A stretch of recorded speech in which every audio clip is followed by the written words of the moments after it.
Good morning, students. Today we will learn something about coordination and control. The human brain. This is a very, very important part of our body. Uh, you must have felt that sometimes you can do certain actions and you think about those actions.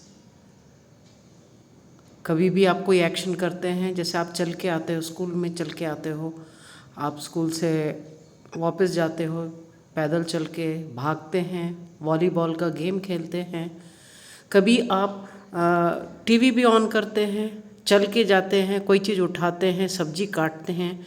तो ये सब चीज़ क्या है, ये सारी की सारी आप जो एक्शंस हैं आप उनके बारे में सोचते हैं। बट क्या कभी कभी ऐसे कोई एक्शंस होते हैं जिनकी वजह से हम लोग बिना सोचे समझे वो काम कर लेते हैं, ऑटोमेटिकली हो जाता है। तो क्या ये रिफ्लेक्स एक्शन, क्या ये सिर्फ स्पाइनल कॉर्ड का है? Obviously not, since we know that the humans think. The spinal cord is made up of nerves which supply the information to think about. The thinking involves more complex mechanism and neural connections. These are concentrated in the brain. The brain is the main coordinating center of the body. The brain and the spinal cord together make the central nervous system. तो brain और spinal cord हमारा central nervous system को बनाता है।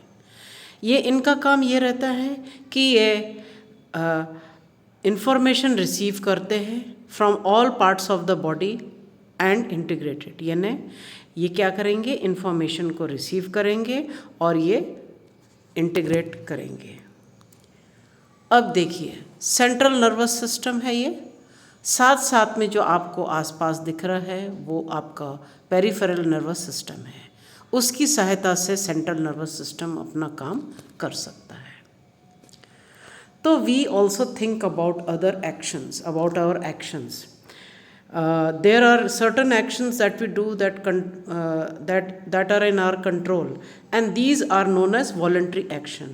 वो जो हमारे control में होता है, जो हम जानकर करते हैं, जिस कोई कारण होता है उनका करने का, हम सोचते हैं और करते हैं, वो उनको हम वॉलंटरी एक्शन कहते हैं। हम लोग डिसाइड करते हैं हमें क्या करना है, हमें क्या ये बाल्टी उठा के ले जानी है, क्या हमें कपड़े धोने हैं, हम सोचते हैं, वो काम करते हैं। देयर आर सर्टन एक्शंस, जैसे कि हम लिखते हैं, राइटिंग है, बातें करते हैं, टॉकिंग है, वॉकिंग है, रनिंग है, मूविंग अ चेयर है, पिकिंग अप अ चेयर, क्लैपिंग, ये सारे के सारे क्या है, हमारे कंट्रोल में होते हैं। The brain sends messages to the muscles. This is the second way in which the brain communicates with the muscles. अब ये जो कम्युनिकेशन होता है सेंट्रल नर्वस सिस्टम का, उसकी सहायता कौन करता है? Peripheral nervous system. इसमें अगर आप देखेंगे ध्यान से तो इसमें जो नीला पोर्शन है, the blue coloured portion is the peripheral nervous system, जो आप आगे हायर क्लासेस में पढ़ेंगे। The peripheral nervous system consists of cranial nerves arising from the brain and spinal nerves arising from the spinal cord. तो peripheral nervous system में क्या है? इसमें cranial nerves होते हैं, कहाँ से arise होते हैं? brain से। और spinal nerves कहाँ से arise करते हैं? spinal cord से। The brain allows us to think and take action based on thinking. This is accomplished by a complex design with different parts of the brain responsible for integrating different inputs and outputs. ये बड़ा complex है। अब ये देखिए human brain, इसमें 3 parts होते हैं। कौन से कौन से? एक होता है फोर ब्रेन, जिसमें मैक्सिमम पोर्शन आपका सेरिब्रम या सेरिब्रल हेमिस्फेयर्स का बना होता है। फिर आता है आपका मिड ब्रेन होता है, जो आपके fore brain and hind brain के बीच में होता है, तभी उसका नाम मिड ब्रेन पड़ा। और फिर लास्ट वाला होता है जिसे हम हाइंड ब्रेन कहते हैं। अब देखते हैं इसको विस्तार से। ये आप देख सकते हैं, मैंने यहाँ पर डिवाइड करके रखा है fore brain, mid brain, hind brain. अब आते हैं सबसे पहले fore brain, main thinking part of the brain. और ये रीजन कहाँ होता है? It is going to be found in the cerebral hemispheres. Sensory impulses from are going to be this portion will receive sensory impulses from various receptors. आपका mid brain ये कहाँ पाया जाता है? फोर ब्रेन और हाइंड ब्रेन के बीच में पाया जाता है। It is the top part of the brain stem. It serves important functions in motor movement, particularly movement of the eye and in auditory and visual processing. फिर आपका आता है hind brain. It consists of medulla oblongata, the pons, the cerebellum.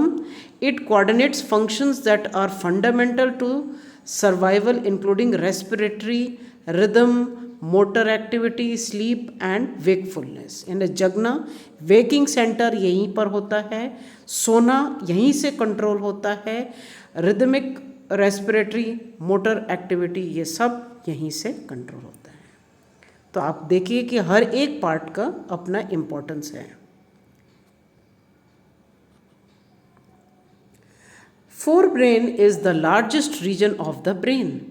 It consists of the entire cerebrum and several structures directly nestled within it: the thalamus, hypothalamus, the pineal gland, and the limbic system. अब आते हैं हम लोग. Separate areas of the forebrain are specialized for hearing, smell, sight and so on. कभी आपने देखा होगा, कभी पिक्चर में भी देखा होगा, उसको चोट लग गई तो उसकी मेमोरी चले गई, क्योंकि यहाँ पर मेमोरी सेंटर्स होते हैं. कभी वो स्मेल नहीं हो पाता है, कभी कोई प्रॉब्लम होती है. तो ये पोर्शन, ये ब्रेन का पोर्शन है. और brain it is very important part. There are separate areas of association where the sensory information is interpreted by putting together with information from other receptors as well as information that is already stored in the brain.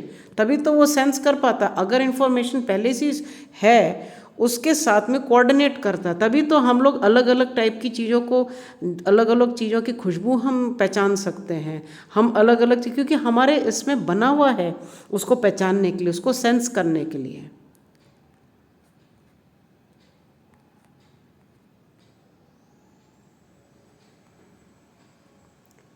Based on all of this, a decision is made about how to respond, and information is passed on to the motor areas which control the movement of voluntary muscles. For example, our leg muscles. कब होता है?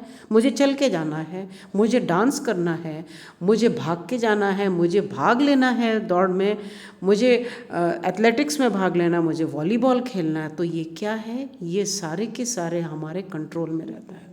However, certain sensations are distinct from seeing or hearing. For example, how do we know that we have eaten enough? कभी कभी हम लोग को लगता है कि अरे पेट भर गया. कैसे पता चलता है? The sensation of feeling of full is because of a center associated with hunger, which is a separate part of the forebrain. ये नहीं ये बताता बस अब that is it. Now you cannot have any more. ये जरूरी है, नहीं तो हम खाते जाएंगे और ये हमें नुकसान हो सकता है. Study the label diagram of the human brain. We have seen that there are different parts have specific functions. Let us look at it and the use of the word reflex that we have done during the introduction. See, this is the brain. We can now just go through what we have read. The cerebrum. This is, you can see that there are many folded structures and this is going to be formed inside of the skull. और ये portion जो रहता है ये important होता है. This is going to be having the lot of regions where it is going to be receiving information. तो आप स्मेल है, आपका और भी चीज़ें हैं जिससे आप सेंस कर सकते हैं, मेमोरी रहती है, सब चीज़ें यहाँ पर होती हैं। फिर आप यहाँ देख सकते हैं कि आपका मिड ब्रेन भी होता है, मिड ब्रेन यहाँ पर लेबल करके रखा है arrow. Then you have got the hind brain which is made of pons, medulla oblongata and cerebellum. तो ये सारे पार्ट्स ब्रेन का इम्पॉर्टेंट पार्ट है, very very important. Now our mouth waters when we see food. कभी हम खाना देखते हैं, हमें भूख बहुत देर से लग रही है और एक दिन किसी ने आके ब्लाइंड फोल्ड कर लिया आपको और वहाँ सामने आपके एक प्लेट समोसे के खुशबू की वो प्लेट रख दी, तो समोसे की खुशबू आपकी नाक तक पहुँचती है और आपके मुंह में पानी आ जाता है। या फिर काफ़ी टाइम से आप भूखे हो और आपके सामने किसी ने अचार का वो डब्बा खोल दिया, उसकी खुशबू आपकी नाक तक पहुंची तो आपका एकदम से मुंह में वो माउथ वाटर्स। तो when we see food like without our meaning to, our heart beats without our thinking, है ना, हमारा दिल धड़कता रहता है। हम लोग अगर ऐसा थोड़ी ना कि हम सोचेंगे कि नहीं दिल धड़कना बंद कर ले या धड़कना स्टार्ट हो जाए, ऐसा नहीं होता, हमारे वो कंट्रोल में नहीं होता। It is not part of our own control. In fact we can not control these actions easily by thinking. ऐसा नहीं है कि मुझे सांस नहीं लेनी, मैं तो नहीं लूँगी, तो तक इंसान ख़त्म हो जाएगा। So do we think about और रिमेंबर टू ब्रीथ और डाइजेस्ट फूड? कभी ऐसा हुआ है? नहीं। So in between the simplest reflex action like changes in the size of the pupil, एकदम से तेज रोशनी आपके आँखों के ऊपर पड़ा तो आप क्या करोगे, आँखें सिकोड़ लेते हैं, तो आपकी प्यूपिल का साइज एकदम छोटा हो जाता है, जिसकी वजह से आँख के अंदर कम लाइट जाएगा और आपको थोड़ा बहुत दिखाई देगा। फिर अगर एकदम अंधेरे वाले कमरे में जाते हैं तो भी है, एकदम से कोई चीज़ आंखों के सामने आ जाए तो आपकी आंखें बंद हो जाती हैं। कभी एकदम से आप गाड़ी चला रहे हो और एकदम से कोई सामने आ गया तो आप लोग के पैर ब्रेक्स पे जाते हैं। तो ये सब की सब क्या है, and the thought out action such as moving a chair, कुर्सी को सरकाना या फिर एक कोई सेट ऑफ मसल मूवमेंट्स करना, तो ये हमारे थिंकिंग कंट्रोल में होता है। सो ये कुछ चीज़ें ऐसी होती जो हमारे कंट्रोल में होती है और कुछ चीज़ें ऐसी होती जो हमारे कंट्रोल में नहीं होती है। Many of these involuntary actions are controlled by the midbrain and the hindbrain। तो ये जो involuntary है, जो हमारे कंट्रोल में नहीं है, जो हमारे कंट्रोल में नहीं, उनको involuntary action कहते हैं। और ये कंट्रोल किससे होता है, मिड ब्रेन और hind brain. All these involuntary actions include blood pressure, salivation, vomiting. These are controlled by the medulla and the hindbrain। तो हमारा ब्लड प्रेशर का कंट्रोल होना, हमारा सलाइवेशन यानी सलाइवा बनना, वॉमिटिंग है यानी उल्टी करना, ये सब क्या है, किसका पार्ट है, कौन कंट्रोल करता है, ये सब की सब मेडुला से होता है। और ये मेडुला कहाँ पर है, हाइंड ब्रेन में। Think about activities like walking in the straight line, riding a bicycle, picking up a pencil. These possible due to the part of the hind brain called the cerebellum। यानी इसमें balancing होता है, हम इसमें balance करते हैं, जैसे जिम्नास्ट्स करते हैं। जिम्नास्टिक्स में आपने देखा होगा कि वो लोग अपना अलग अलग टाइप के एक्सरसाइज करते हैं और तो अपने आप को वो बैलेंस भी करते हैं। साइकिल पे भी आप अपने आप को बैलेंस करते हैं, है ना।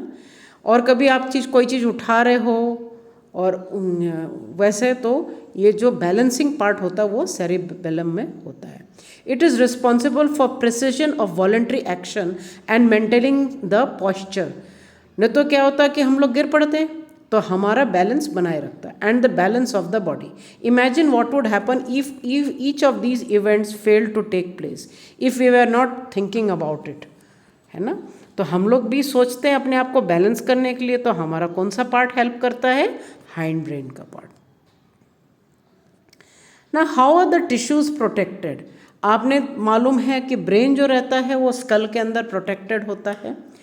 A delicate organ like the brain, which is so important for variety of activities, needs to be carefully protected। उसका तो होने चाहिए protection। For this, the body is designed so that the brain sits inside a bony box। Inside the box, the brain is contained in a fluid-filled balloon, which provide further shock absorption। If you run your hand down the middle of your back, you will feel a hard bumpy structure. This is the vertebral column or the backbone which protects the spinal cord. Now, how does a nervous tissue cause action? So far we've been talking about various nervous tissue and how it collects information, sends it around the body, processes the information, makes decision based on the information, and conveys decision to the muscles for action. In other words, when action or movement is to be performed, muscle tissue will do the final job. How do animal muscles move? When a nerve impulse reaches the muscle fiber must move. तो ये information आ रही है, nerve impulse आ रहा है, कहाँ तक जा रहा है? मसल पे. फिर मसल क्या होगा? मूव करेगा. How does a muscle cell move? The simplest notion of movement at the cellular level is that muscle cells will move by changing their shape so they shorten. यानी कि वो muscle cells move करेंगे. कैसे move करेंगे? Contraction, relaxation. तो ये इसमें contractile tissue रहता है. How do muscle cells change their shape? This answer must lie in the chemistry of their cellular components. Muscle cells have special proteins that change both their shape and their arrangement in the cell in response to the nervous electrical impulses. When this happens, new arrangement of these proteins give muscle cells a shorter form. Thank you.